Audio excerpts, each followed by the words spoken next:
کبھی کبھی ملتی ہے ایسی تقریر، اس تقریر کو لاسٹ تک ضرور سننا، اور چینل پر نئے ہو تو چینل کو ضرور سبسکرائب کر دو۔ کب تک تم دھوکہ دھڑی کر لو گے اور کب تک تم دھوکہ دھڑی سے کمائے ہوئے پیسے کھا لو گے؟ زندگی سے اوپر تو نہیں جی لو گے؟ جب موت آئے گی تبھی مرو گے۔ 400-500 سال تو زندگی ہوگی نہیں۔ اگر ایمانداری سے کماؤ گے تب بھی کھاؤ گے، اور اگر حرام کمائی کماؤ گے تب بھی کھاؤ گے، لیکن ایمانداری والی کمائی آپ کا ساتھ دے گی، اور حرام کی کمائی آپ کو برباد کرے گی، آپ کا ساتھ نہیں دے گی۔ اس کے لیے پھر آپ کو آگے گزرنا ہوگا۔ سانپ، بچھو، اژدہے، عذابات سے آپ کو سامنا کرنا پڑے گا۔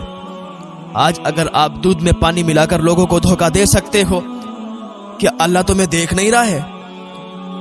ایک آنکھ ہے جس کو نہ نیند ہے نہ اونگ ہے، لا تاخذہ سنۃ ولا نوم، جس کو اونگ بھی نہیں آتی، جس کو نیند بھی نہیں آتی۔ آج تم دوسروں کو دھوکہ دے کر تو جی سکتے ہو، لیکن کل کیا جواب دو گے؟ جب تمہارے رب کے سامنے تمہاری حاضری ہوگی تو کیا جواب دو گے؟ آج تم چاول میں، آٹا میں، دال میں، تیل میں، جو بھی سودا ہے، جو بھی سامان ہے، آج اس میں تم لوگوں کو دھوکہ دے سکتے ہو، کیا تم اپنے رب کو بھی دھوکہ دے سکتے ہو؟ اور اللہ تعالیٰ کی پکڑ بہت سخت ہے، اور جب اللہ کی پکڑ ہوتی ہے تو کوئی چھٹا نہیں پاتا۔ آج بھی آ جائیں اللہ کی بارگاہ میں، اللہ تمہیں معاف فرمانے والا ہے، معاف فرما دے گا۔ یہ دودھ میں پانی ملا کر بیچنا، یہ دال، آٹا، چاول، یہ دکانوں میں جو بھی سامان کھانے پینے کا دھوکہ دھڑی کے ساتھ ایک دوسرے کو دینا، باز آ جائیں اس سے۔ آج کل سب سے زیادہ دھوکہ دھڑی چلتی ہے۔ آپ اگر کسی فروٹ کو خریدنے کے لیے چلے جائیں، کسی بھی ٹھیلے پر چلے جائیں اور کوئی بھی سامان خریدیں آپ، تو اگر اس نے آپ کو خراب دے دیا جان بوجھ کر تو گناہگار وہ ہوگا۔ اگر کوئی سیب خریدنے کے گئے اور اس نے آپ کو اگر داغی سیب جان بوجھ کر دے دیا تو گناہگار وہ ہوگا کہ اس نے آپ کو خراب سیب کیسے دے دیا۔ اگر کہیں پر آپ تیل لینے کے لیے گئے، اس نے ناپ تول میں کمی کر دی تو گناہگار وہ ہوگا، اور اس کا انجام اس کو بھگتنا پڑے گا۔ اگر آپ بیسن خریدنے کے لیے گئے اور اس نے آپ کو آٹا ملا کر دے دیا، بیسن میں ملاوٹ کر دی، تو انجام وہ بھگتے گا۔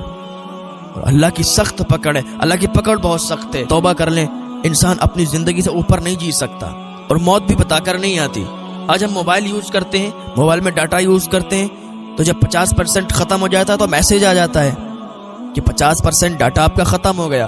ایک میسج آ جاتا ہے کہ اپنا نیٹ حساب سے چلانا۔ ہمیں معلوم چل جاتا ہے نا ہمارا ڈاٹا ختم ہو چکا ہے، 50-90% ہو چکا ہے۔ لیکن موت کے بارے میں کون بتائے گا؟ موت کے بارے میں کوئی بتاتا نہیں ہے۔ موت تو ایسے ہی آ جائے گی، موت کے بارے میں ہمیں میسج نہیں آئے گا، ہمیں پتہ نہیں چلے گا کہ ہماری موت بس 1 سال میں آنے والی ہے یا 1 مہینے میں آنے والی ہے، ایسا کچھ نہیں پتہ چلتا۔ ہاں، موت کی کچھ نشانیاں آ جاتی ہیں، موت کی کچھ نشانیاں ہمیں مل جاتی ہیں، ورنہ تو کوئی بھی کبھی بھی کسی کی موت آ جاتی ہے۔ ابھی انسان چھوٹا ہے، اس کی موت آ گئی، بوڑھا ہے، اس کی موت نہیں آئی، دادا بیٹھا ہوا ہے، پوتے کا انتقال ہو گیا، باپ بیٹھا ہوا ہے، بیٹے کا انتقال ہو گیا۔ یہ سب اللہ کی مرضی سے ہوتا ہے، یہ نظام سب اللہ کی مرضی سے چلتا ہے۔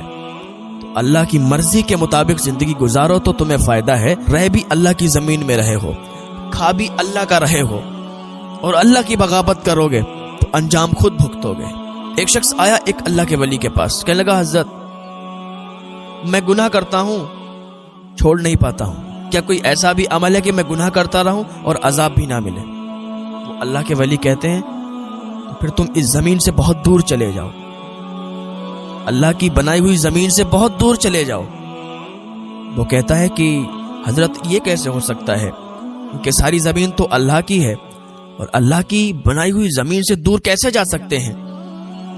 تو وہ بزرگ فرماتے ہیں کہ کیسی بات ہے، تم اللہ کی بنائی ہوئی زمین میں رہ رہے ہو اور پھر بھی تم کہتے ہو کہ گناہ کریں گے عذاب نہ ملے، تو پھر اس کے ملک سے بہت دور چلے جاؤ، اس کی سرحد سے بہت دور چلے جاؤ۔ وہ کہتا حضرت یہ بھی نہیں ہو سکتا، سارا نظام تو چلانے والا وہ ہے، ملک اس کا ہے، ہم اس ملک سے باہر جائیں گے، دوسرا ملک بھی اس کا ہے، زمین اس کی ہے، کہاں جائیں گے؟ بزرگ کہتے ہیں واہ بھائی واہ، یعنی اسی کے ملک میں رہو گے، جس کے ملک میں رہو گے اور اسی سے غداری کرو گے۔ پھر وہ اللہ کے ولی کہتے ہیں کہ اس کا دیا ہوا رزق کھانا چھوڑ دو۔ وہ شخص کہتا ہے حضرت یہ بھی نہیں ہو سکتا، کیونکہ رزق تو اللہ کا ہی ہے، اللہ کا رزق ہے، کیسے چھوڑ دیں؟ وہ بزرگ کہتے ہیں کتنے ناشکرے ہو کہ جس کا دیا ہوا رزق کھاتے اور اسی سے بغاوت پہ اترے ہوئے ہو، جس کی زمین پہ رہتے ہو اسی سے بغاوت پہ اترے ہوئے ہو، جس کے ملک میں رہتے ہو اسی سے بغاوت پر اترے ہوئے ہو۔ وہ بزرگ کہتے ٹھیک ہے، جب موت کا فرشتہ آئے تو کہنا مجھے نہیں جانا، میں نہیں جا رہا، میں نہیں مر رہا۔ تو وہ شخص کہتا ہے حضرت یہ کیسے ہو سکتا ہے؟ موت کا فرشتہ بتا کے نہیں آتا، موت کا فرشتہ آتا ہے، روح قبض کرتا ہے، چلا جاتا ہے، ہمارا کوئی اختیار نہیں کہ ہم اس کو روک لیں۔ بزرگ کہتے ہیں واہ بھائی واہ، موت کے فرشتے پر بھی آپ کا اختیار نہیں، موت کے فرشتے کو بھی آپ روک نہیں سکتے، اپنی موت سے بھی آپ بچ نہیں سکتے، اپنی موت کو بھی نہیں روک سکتے، پھر بھی آپ کہتے ہیں کہ ہم گناہ کریں گے اور عذاب نہ ملے؟ کیسی بات کرتے ہیں آپ؟ ٹھیک ہے، جب تمہیں عذاب کے لیے فرشتے جہنم کی طرف لے جاتے ہوں گے تو جہنم کی طرف مت جانا، فرشتوں سے کہہ دینا مجھے نہیں جانا، میں نہیں جا رہا جہنم۔ وہ شخص کہتا ہے حضرت یہ کیسے میں کر سکتا ہوں؟ وہ بزرگ فرماتے ہیں کہ تم جہنم میں جانے سے بھی نہیں بچ سکتے، جہنم کے فرشتے جب تمہیں لے جائیں گے تب بھی تم ان کو منع نہیں کر سکتے، موت کو بھی روک نہیں سکتے، ٹھوکر لگ جائے گرنے سے بھی روک نہیں سکتے۔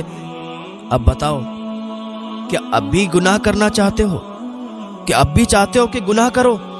وہ شخص کہتا ہے حضرت میں سمجھ گیا، میں اپنے گناہوں سے توبہ کرتا ہوں اللہ کی بارگاہ میں کہ آج کے بعد کبھی گناہ نہیں کروں گا، کیونکہ مجھے معلوم چل گیا ہے کہ میری موت آئے گی تو ہم موت کو نہیں روک سکتے، اور جس کی زمین میں رہتے ہیں اس سے وفاداری کرنا ہے، جس کے ملک میں رہتے ہیں اس سے وفاداری کرنا ہے، اور نیک عمل کریں گے، نیک کام کریں گے تو اللہ تعالیٰ معاف فرمانے والا ہے، وہ معاف فرما دے گا۔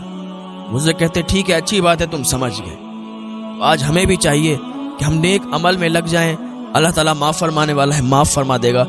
اللہ ہمیں ہدایت کی توفیق عطا فرمائے، اللہ گناہوں سے بچنے کی توفیق عطا فرمائے۔